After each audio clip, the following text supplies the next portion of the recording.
दुनिया का सबसे बड़ा पाप क्या है? अगर कोई आपसे यह सवाल पूछे तो आप क्या जवाब देंगे?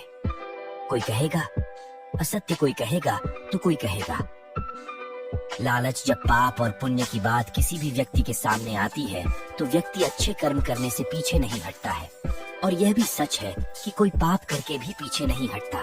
जहाँ लोग अच्छे कर्म करते हैं वहाँ लोग ऐसे पाप भी करते हैं जो आपके सभी अच्छे कर्मों के फल को नष्ट कर देते हैं। उस व्यक्ति के पापों की सजा भी उस जन्म में और अगले जन्म में भी भोगनी पड़ती है। इस दुनिया में तरह तरह के लोग होते हैं। कुछ लोग बुरे होते हैं जो जीवन भर पाप करते रहते हैं, तो कुछ लोग ऐसे भी होते हैं जो बहुत अच्छे होते हैं, जो कभी पाप करने के बारे में सोचते भी नहीं। तो आइए जानते हैं कि दुनिया का सबसे बड़ा पाप कौन सा है।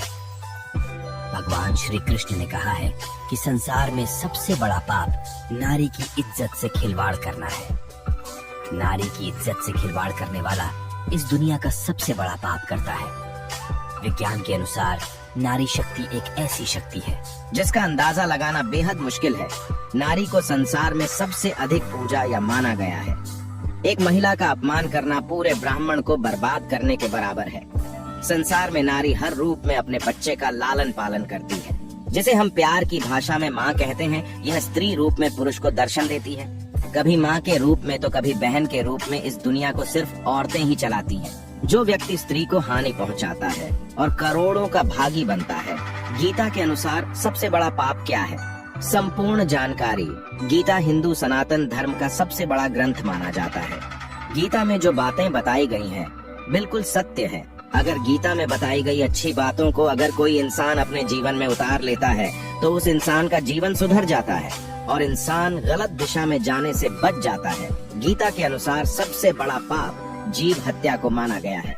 इसके बाद अन्य पापों की बारी आती है, लेकिन जीव हत्या को सबसे बड़ा पाप बताया गया है। अगर कोई व्यक्ति अन्य व्यक्ति की जान लेता है या फिर किसी जानवर की जान लेता है तो यही जीव हत्या मानी जाती है। इस संसार में किसी व्यक्ति को किसी अन्य जीव की जान नहीं लेनी चाहिए। यह बहुत ही बड़ा पाप माना जाता है। इसके अलावा पेड़ पौधों को काटना भी एक महापाप बताया गया है। पेड़ पौधों में भी जान होती है। इसके बाद नारी का सम्मान न करना भी पाप माना जाता है। अगर आप किसी स्त्री का अपमान करते हैं तो गीता के अनुसार यह भी सबसे बड़ा पाप माना जाता है। गरुड़ पुराण यह भी कहता है, नरक में मनुष्य को सजा भोगने के बाद एक बार फिर से पृथ्वी पर जन्म लेना पड़ता है। उसे पृथ्वी पर भी दुखों के रूप में पीड़ा और यातनाएं दी जाती हैं। लेकिन हम आपको बता दें, महाभारत के अनुसार 14 वर्ष तक किया गया कोई भी पाप मान्य नहीं होता, क्योंकि 14 वर्ष का बालक किशोर अवस्था में होता है। भगवत गीता के अनुसार पाप कर्मों की मुक्ति के कुछ उपाय। पाप कर्मों से मुक्ति पाने के लिए सबसे पहला तरीका भगवान की भक्ति माना जाता है। ऐसा माना जाता है कि अगर आप पाप करते हैं तो आपको पाप करना छोड़ देना चाहिए। अगर गलती से कोई पाप हो जाता है तो हमें भगवान से उस पाप के लिए माफी मांगनी चाहिए और दोबारा इस प्रकार के पाप नहीं होने की प्रण लेना चाहिए। भगवान की भक्ति से ही पाप कर्मों से मुक्ति मिलती है।